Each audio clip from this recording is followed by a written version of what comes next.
আসসালামু আলাইকুম। অহংকারী ফেরাউন নিজেকে খোদা বলে দাবি করত।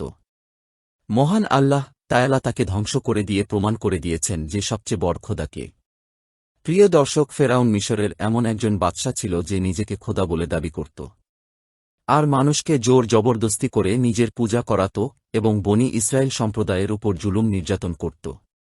এই জুলুম নির্যাতনকারীর পরিণতি এমন হল যে মহান আল্লাহ তায়ালা তাকে ধ্বংস করে দেওয়ার পর না জমিন তাকে গ্রহণ করল না পানি তাকে গ্রহণ করল, বরং তার লাশ অক্ষত অবস্থায় থেকে গিয়েছে এবং কিয়ামত পর্যন্ত এইভাবেই থাকবে, যাতে সে পৃথিবীর জন্য নিদর্শন হয়ে থাকে এবং সবাই বুঝতে পারে জুলুমকারী এবং সীমা লঙ্ঘনকারীর পরিণতি কী হতে পারে। প্রিয় দর্শক, আজকের ভিডিওতে আমরা জানব কিভাবে ফেরাউন মিশরের সবচেয়ে সুন্দরী নারীকে বিবাহ করেছিল, তার কতজন সন্তান ছিল এবং এই দুনিয়ার সবচেয়ে বড় কাফেরের স্ত্রীকে মহান আল্লাহ তাআলা কেন জান্নাতি হিসেবে ঘোষণা দিয়েছেন। তিনি কি এমন করেছিলেন যার কারণে মহান আল্লাহ তাআলা তাকে জান্নাতে প্রবেশ করাবেন। প্রিয় দর্শক, ফেরাউন যখন বাদশাহ হল তখন থেকেই সে তার জুলুম এবং অত্যাচার শুরু করে। আর যখন সে বিবাহের জন্য মনস্থির করে তখন সে মিশরের সবচেয়ে সুন্দর নারীকে বিবাহ করার সিদ্ধান্ত নেয়। আর সেই সময়ে মিশরের সবচেয়ে সুন্দরী নারী ছিলেন আসিয়া। ফেরাউন বিয়ের প্রস্তাব পাঠায় রিয়াদ বিন ওয়ালিদের কন্যা আসিয়াকে। রিয়াদ বিন ওয়ালিদ ইউসুফ আলাইহিস সালামের মাধ্যমে বাদশাহ হয়েছিলেন এবং তিনি ইউসুফ আলাইহিস সালামের উপর ঈমান এনেছিলেন। যখন তাদের নিকট ফেরাউনের তরফ থেকে এই প্রস্তাব আসে, এই ব্যাপারে তাদের কোনো মতামতই ছিল না, কারণ ফেরাউন প্রথম থেকে জুলুমকারী বাদশাহ এবং সেই সময় ফেরাউন ছিল মহা প্রতাপশালী বাদশাহ। সে তার বাদশাহী শক্তিকে কাজে লাগিয়ে জোরপূর্বক হযরত আছিয়াকে বিয়ে করে এবং হুমকি দেয় এই বিয়েতে রাজি না হলে হযরত আছিয়ার পিতাকে হত্যা করা হবে। কিন্তু বিবাহের পর মহান আল্লাহ তাআলা হযরত আছিয়াকে ফেরাউনের কবল থেকে হেফাজত করেন এবং ফেরাউন তার উপর কিছু করতে পারত না। যখন ফেরাউন বিবাহের পর হযরত আসিয়ার সঙ্গে প্রথমবার মিলিত হওয়ার জন্য ঘরে প্রবেশ করে, তখন মহান আল্লাহ তাআলা তার অসীম কুদরতে ফেরাউনকে সারা রাতের জন্য ঘুম পাড়িয়ে দেন, যার কারণে সে আসিয়াকে কিছুই করতে পারেনি। এইভাবে মহান আল্লাহ তাআলা আসিয়াকে হেফাজত করেন। কিছু কিছু কিতাবে এসেছে বিয়ের পর মহান আল্লাহ তাআলা ফেরাউনের পুরুষত্বকে শেষ করে দিয়েছিলেন এবং আসিয়াকে হেফাজত করেছিলেন। কিছু কিছু বর্ণনায় এসেছে ফেরাউনের এমন এক অসুখ হয়েছিল, মিশরের তৎকালীন চিকিৎসকরা তাকে সারা জীবন সহবাস থেকে দূরে থাকতে বলে। এর কারণ হিসেবে মনে করা হয় আসিয়া সেই বাদশার কন্যা ছিলেন যিনি ইউসুফ আলাইহিস সালামের দাওয়াতে সাড়া দিয়ে ঈমানদার হয়েছিলেন।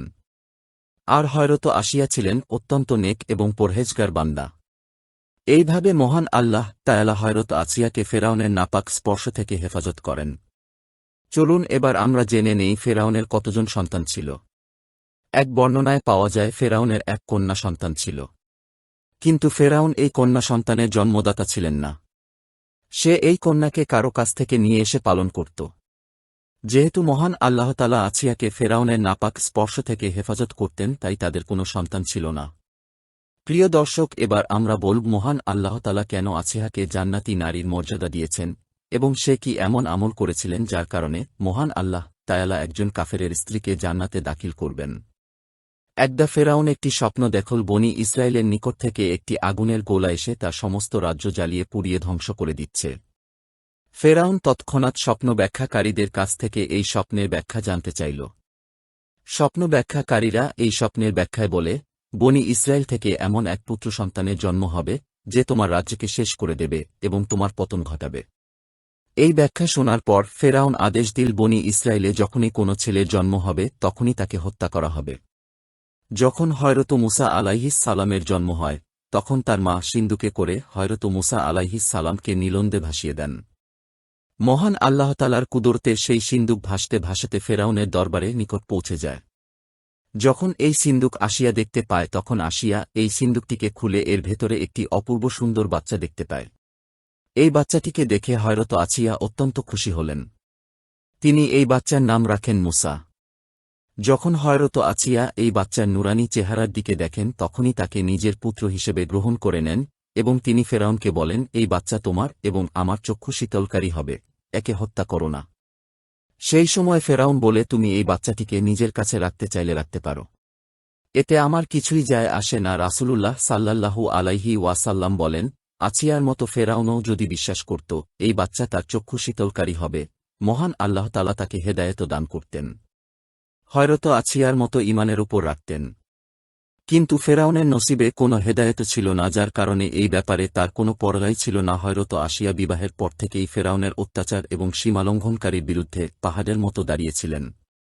যখন হযরত মূসা আলাইহিস সালাম নবুয়াত প্রাপ্ত হন এবং ফেরাউনের জাদুর খেলায় তাকে পরাজিত করেন, তখনই হযরত আছিয়া ঈমান আনেন এবং বহুদিন পর্যন্ত সেটি ফেরাউনের নিকট থেকে গোপন রাখেন।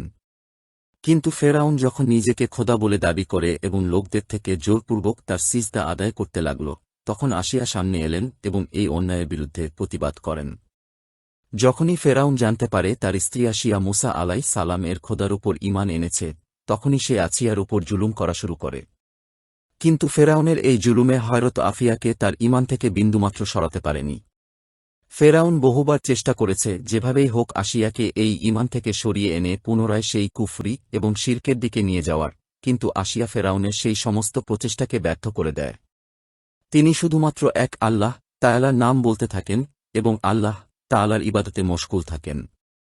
শুধু আসিয়াই নয়, যে ব্যক্তি হযরত মূসা আলাইহিস সালাম এর উপর ঈমান আনত, ফেরাউন তার উপরে জুলুম করত।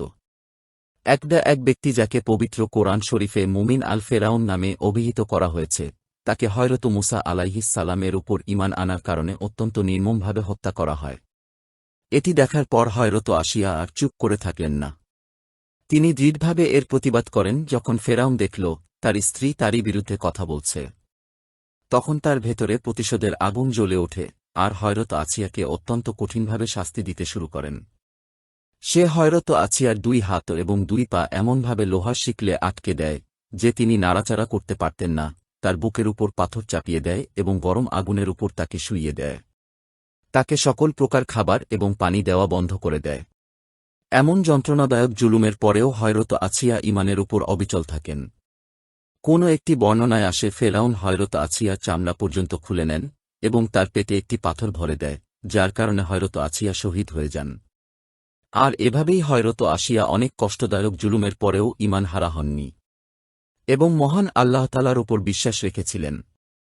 আর এই আমলের কারণেই মহান আল্লাহ তাআলা আসিয়াকে একজন কাফেরের স্ত্রী হওয়া সত্ত্বেও জান্নাতি নারীর মর্যাদা দিয়েছেন। সুপ্রিয় দর্শক মণ্ডলী, প্রতিদিন নতুন নতুন ভিডিও পেতে আমাদের চ্যানেলটি অবশ্যই সাবস্ক্রাইব করুন।